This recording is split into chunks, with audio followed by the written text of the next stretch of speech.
Hello दोस्तों, नमस्कार। जितने भी ईपीएस 95 पेंशन धारक हैं, आप सबका हमारे नए वीडियो में स्वागत है। दोस्तों, 26 जनवरी आ रही है, नज़दीक आ चुकी है और आप लोगों के मन के अंदर में एक प्रश्न उठ रहा है कि क्या 26 जनवरी को ईपीएस 95 पेंशन धारकों की पेंशन में वृद्धि को लेकर कौन कौन सी बातें हो सकती हैं।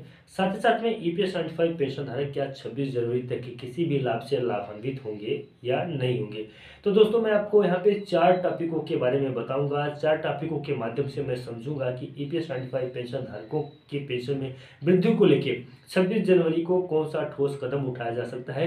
जो आप लोगों ने सुना है, आप लोगों का कमेंट जो था उसी के ऊपर हम लोग जानेंगे। तो पहले नंबर पे है कि बजट को लेकर काफ़ी ज़्यादा समस्या हो रही है ईपीएस 95 पेंशन धारकों को। तो क्या इस 26 जनवरी तक ईपीएस 95 पेंशन धारकों के पेंशन में वृद्धि को लेकर किसी भी प्रकार का बजटीय व्यवस्था या बजटीय प्रावधान किया जाएगा अथवा नहीं।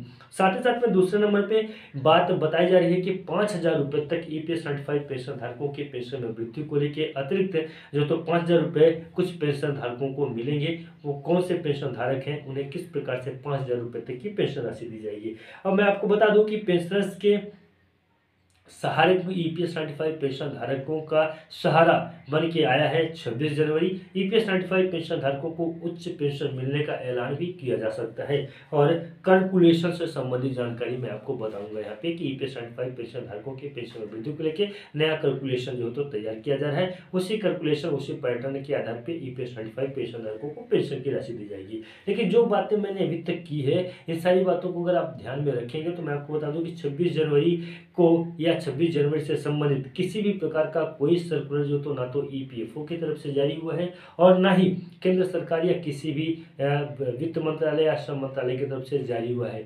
तो हम लोग ये इस पर ठोस नहीं बोल सकते हैं कि यह ठोस बात है, सही बात है। लेकिन हो सकता है कि ईपीएस 95 पेंशन धारकों के लिए कोई बड़े कदम उठाए जा सकते हैं इस 26 जनवरी के महान पावन पर्व पे। तो सबसे पहले बजट की अगर हम बात करें तो बजट में भी दो प्रकार की बातें हैं। 1650 करोड़ रुपए का बजट मिलेगा, अतिरिक्त बजटीय सहायता मिलेगी ईपीएस 95 पेंशन धारकों को, या 58,000 रुपए करोड़ का बजट मिलेगा। ये तो 26 जनवरी से लेकर 1 फरवरी के बीच में मालूम पड़ेगा। लेकिन ऐसा कुछ है कि ईपीएस 95 पेंशन धारकों को मिल सकता है। 5,000 की बात, 5,000 रुपये तक की जो बात है, तो ये इस प्रकार से बताया जा रहा है कि जैसे कि जिन्होंने 1200 से ज़्यादा पैसे जो तो पीएफ कंट्रीब्यूशन में किया है, अपना पीएफ पेंशन फंड में दिया है, तो उन्हें जो तो 5,000 रुपये तक की पेंशन राशि दी जाएगी। बाकी उसी प्रकार से किसी को और कम, किसी को और कम, इस प्रकार की पेंशन की राशि दी जाएगी। जिसने जितना कंट्रीब्यूशन किया है उसको उसी आधार पर जो तो पेंशन की राशि दी जाएगी।